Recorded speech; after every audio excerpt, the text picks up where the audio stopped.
Excuse me, I didn't know the camera was coming on. Hello, and welcome to another exciting, informative, and educational edition of the Smerdley Show. Don't pay any attention to what I was just doing. I was just pretending that I didn't know the camera was coming on. I knew the camera was coming on. What do you think I am, stupid? I was just pretending to be creepy, just to be funny. I'm not really creepy, folks. I'm normal. I assure you, I'm normal. Okay? Now, all humor aside, you've all had your laughs. Let's get serious and have a frank, mature discussion about a certain subject matter that every boy should know about, pertaining to as you make the transition from being a kid into your teenage years, okay? Now, don't be embarrassed. I'm not going to go into, down there or anything. No, I don't know. I want to talk about a certain area of your body. Everyone has two of them. Boys have them and girls have them, all right? I'm talking about your underarms, all right? Now, those of you in the viewing audience who don't have arms, hold your seats. This still pertains to you.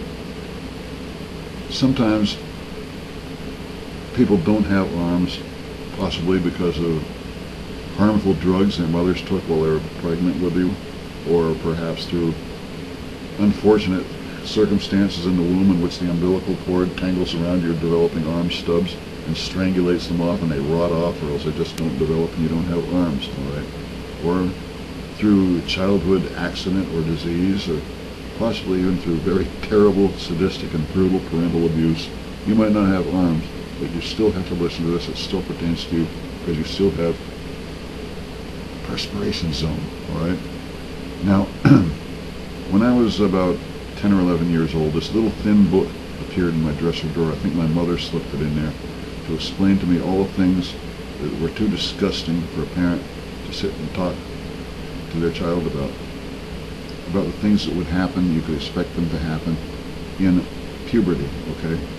And this included that, you'd grow suddenly and your voice would change and you'd sprout hair, on your legs and perhaps on your upper lip and, down there in that filthy, dirty place we all know about, we don't talk about.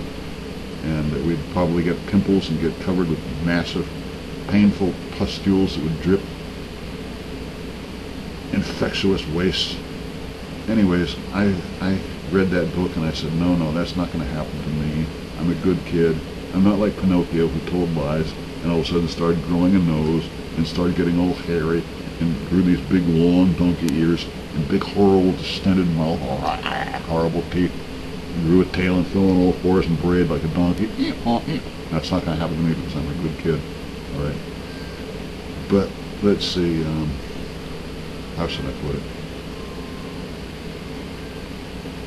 One day, I had this golf ball that I found, and we all love golf balls, throw them around, carry them around, roll them back and forth like a ball of toy. And I was watching TV and it was real hot and it was like August, and without thinking I just put it under my shirt, put it under my armpit, and pressed down, and I liked it because it made my hand all tingly and numb, And after a while I got sick of that feeling and I just took it out and I was watching TV and I passed it underneath my nose and all of a sudden, Jesus Christ, what the fuck happened to my golf ball? It stinks. And then I thought, wait a minute, it was just under my arm. Oh, boiled onions. Then I remembered that little pamphlet and I thought, uh-oh. And I looked around to make sure nobody was looking. It stunk just like the golf ball. And I sniffed the under of her arm. When I was sniffing it, it stunk too. And I noticed there was these little downy hairs, a few of them just starting to sprout, just starting to come in. I said, oh my God, it's happening. It's happening. It's happening to me. I gotta cover this smell. I gotta get rid of it somehow. I don't want my mother to find out that I've been playing with myself in the bathtub and giving myself cancer and making myself, have all these terrible things happen to my body. So I went into the bathroom. I knew it was in the medicine cabinet. It was like, a little my mother's eyebrow tweezers, and baby aspirin, and a bottle of Paregoric, which, you know, you administer to your children once they've ingested a horrible lethal poison to make them have violent cramps and seizures and puke up all the poison so they don't die. And another item that was in the medicine cabinet was a container called Yodura, deodorant for women, roll-on. And I said, well, I'm gonna cover the evidence. I'm gonna use deodorant, my mother's deodorant, okay? So I locked the bathroom door, and I took the towel and put it under the crack under the door so that none of the perverts in my family could, you know, slide the little mirror underneath the crack in the door. You know the trick.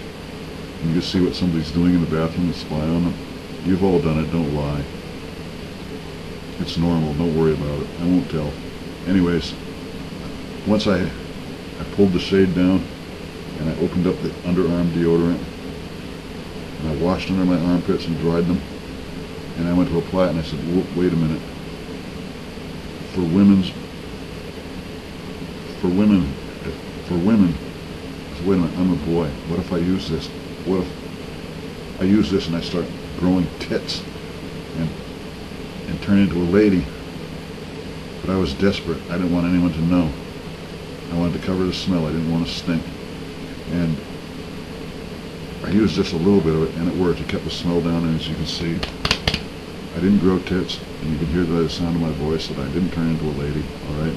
Now, kids, when this starts happening to you, I want to reassure you that it's normal and it's supposed to be happening. Don't be ashamed and don't be embarrassed, all right? What you need to do is get a deodorant, and anybody can buy deodorant. You don't need to be accompanied by a parent or legal guardian, and you don't need an ID saying that you're 18 or 21 or anything. Just walk in and buy a deodorant. And if you don't have money, you don't have an allowance or a job, you know how to get money, don't you, kids? That's right. All kids do this. Just steal the money out of your father's wallet or out of your mother's purse when they're passed out on the floor drunk on Friday night or Saturday night, okay? All kids do this. It's okay. Just steal the money and go and buy some deodorant. If you don't buy deodorant, then you will stink. This isn't 100 years ago when my grandmother was a little girl. No.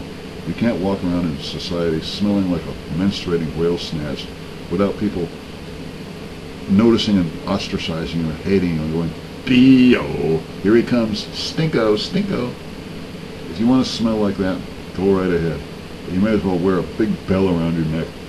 And as you approach an intersection, clang, clang, clang, clang, holler out to warn the people coming from the opposite direction that hold your noses, stinko coming, B-O, you know. If you want to smell like that, you really want to do it, go ahead. But you're not going to have a very nice life, and you're not going to be popular. And if you want to live that way, and it makes you unhappy, well, that's up to you. But if you don't want to live that way, use deodorant, okay? It's nothing to be ashamed of, okay? Now, boys, your voice will change, okay? That's normal, too.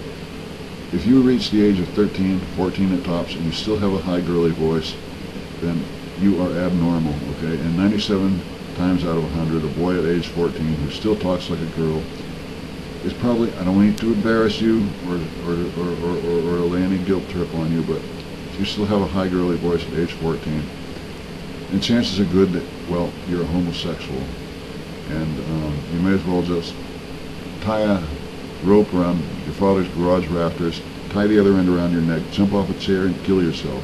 No, don't do that, don't do that. I was just kidding about that part, all right? Life is good, even though the world is a bunch of shit and people are nothing but garbage and hateful bastards who kick you in the teeth and rip you off, and the world is nothing but homicide, genocide, murder, rape, hatred. And once you realize these facts of life and accept them, you can find ways of being happy, okay? Now, I gotta go now. Excuse me. Thank you for watching this episode of Smerdley Show, but I gotta run now. I gotta go in the bathroom and use my deodorant.